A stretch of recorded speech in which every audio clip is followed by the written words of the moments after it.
Shalom para pelayan Tuhan, para pelayan anak, dan para orang tua. Saya rindu berbagi satu tips untuk memberitakan Injil kepada anak-anak kita di rumah atau di sekolah minggu. Anak-anak harus mendengar berita Injil.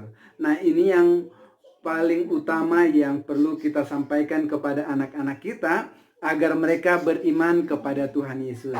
Karena kita tahu untuk seorang manusia atau seorang anak memiliki hubungan yang baik dengan Tuhan, seorang anak ini harus menaruh iman terlebih dahulu kepada Tuhan Yesus Kristus. Kalau tidak, maka mustahil dia bisa memiliki karakter yang baik yang memuliakan nama Tuhan. Karena kita dibaharui atau menjadi ciptaan yang baru ketika kita beriman kepada Tuhan Yesus Kristus. Seperti yang ada di dalam 2 Korintus 5 ayat 17. Jadi siapa yang ada di dalam Kristus, ia adalah ciptaan baru, yang lama sudah berlalu, sesungguhnya yang baru sudah datang. Jadi itu sebabnya keahlian yang paling utama sebenarnya yang harus dimiliki oleh orang tua dan para pelayan Tuhan adalah memberitakan Injil.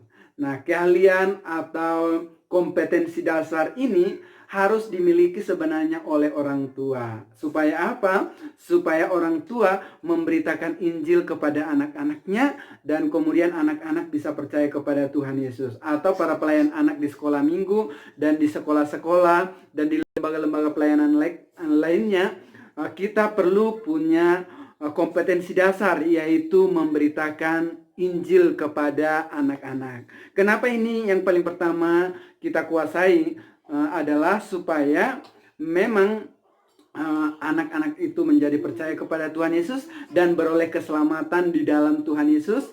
Hubungannya dengan Allah diperdamaikan dan dia ada di dalam Allah dan Allah ada di dalam dia, atau Tuhan Yesus ada di dalam dia, atau Roh Kudus tinggal di dalam dia, mengubah hidupnya, memudahkan kita untuk mengajar nanti karakter kasih, karakter kejujuran, karakter kebaikan, kemurahan hati. Itu lebih mudah daripada kita balik karakter dulu baru nanti Injil. Nah, ini sebenarnya tahapan yang lebih tepat. Itu sebabnya saya ingin berbagi satu tips bagaimana memberitakan Injil kepada anak-anak dengan cara yang sangat sederhana, dengan cara yang sangat mudah.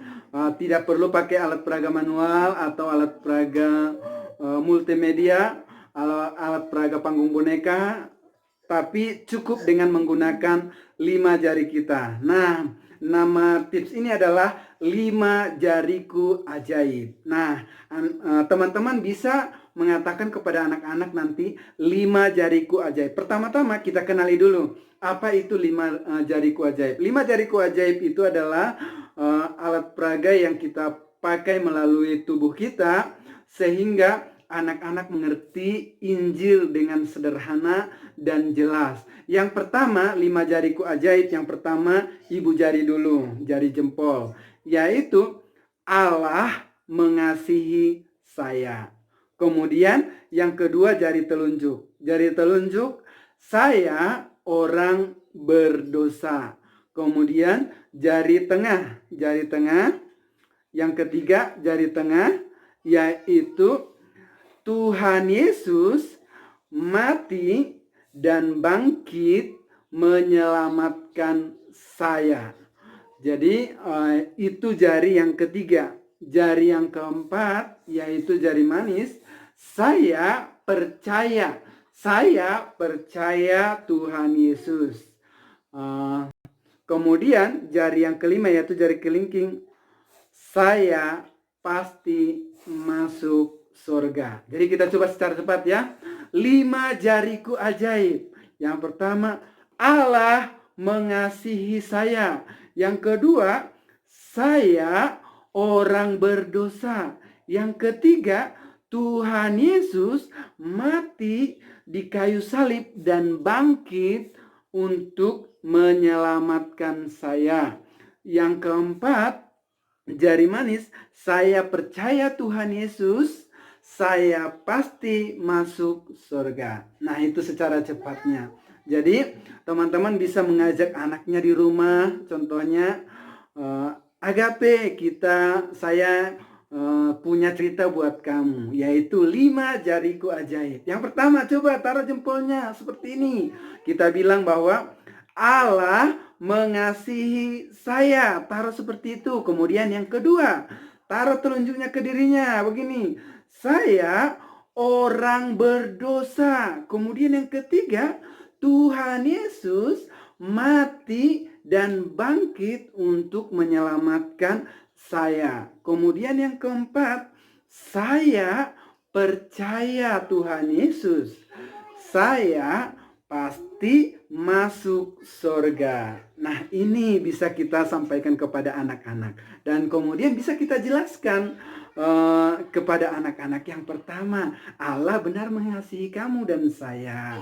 Firman Tuhan katakan di Yohanes 3 ayat 16 contohnya. Kemudian yang kedua, jari kita ini bahwa jari telunjuk kita adalah orang yang berdosa. Roma 3 ayat 23. Kemudian jari tengah, Tuhan Yesus mati dan bangkit pada hari yang ketiga untuk menyelamatkan saya, untuk menyelamatkan Agape, ada di dalam 1 Korintus 15 ayat 3 dan 4. Kemudian saya percaya Tuhan Yesus. Nah, itu Yohanes pasal 3 ayat 16. Kemudian jari yang paling kecil, jari kelingking, yaitu saya pasti masuk surga. Yohanes pasal 3 ayat 16. Jadi ini adalah tips memberitakan Injil secara sederhana kepada anak-anak. Kita ulang yang pertama tadi, Allah mengasihi saya. Kemudian yang kedua yaitu jari telunjuk, saya orang berdosa. Kemudian jari tengah, Tuhan Yesus mati dan bangkit pada hari yang ketiga menyelamatkan saya. Kemudian jari yang keempat yaitu jari manis, yaitu respon anak atau respon kita kepada apa yang dilakukan oleh Tuhan tadi, yaitu bahwa saya harus percaya kepada Tuhan Yesus. Saya percaya Tuhan Yesus yang mati dan yang bangkit. Dan kemudian yang kelingking ini, saya pasti masuk surga. Nah, inilah tips yang bisa saya bagikan buat teman-teman sekalian. Kiranya tips ini bisa diterapkan oleh teman-teman ketika membimbing anak-anak saudara di rumah, ketika membimbing anak-anak di sekolah, ketika membimbing anak-anak di pondok gembira, ketika membimbing anak-anak di sekolah minggu saudara, atau dimanapun saudara melayani anak-anak. Inilah tips dari saya. Semoga tips ini bisa membantu memperlengkapi perbendaharaan kita untuk menjadi pemberita Injil kepada anak-anak kita. Saya percaya bahwa ketika kita punya niat yang baik untuk memberitakan Injil, Tuhan menyertai kita. Tuhan memperlengkapi kita dengan kuasa. Tidak perlu ribet. Dengan cara yang sangat sederhana pun Tuhan bisa memakai, Roh Kudus bisa memakai agar anak-anak kita beriman kepada Tuhan Yesus. Salam cinta kepada anak-anak, salam cinta kepada Tuhan Yesus. Mari kita terus mengasihi Tuhan, mengasihi anak-anak. Anak-anak adalah generasi yang harus kita siapkan dari sejak kecil untuk mereka nanti melakukan perbaikan-perbaikan di tengah-tengah bangsa kita, melakukan visi kita sehingga bangsa ini boleh dimenangkan bagi kemuliaan nama Tuhan. Kita harus mewariskan pelayanan, mewariskan iman sedini mungkin kepada anak-anak kita. Tuhan Yesus memberkati kita. Sampai bertemu kembali di video-video selanjutnya. Saya Christian Hasan Panjaitan undur diri. Tuhan Yesus memberkati.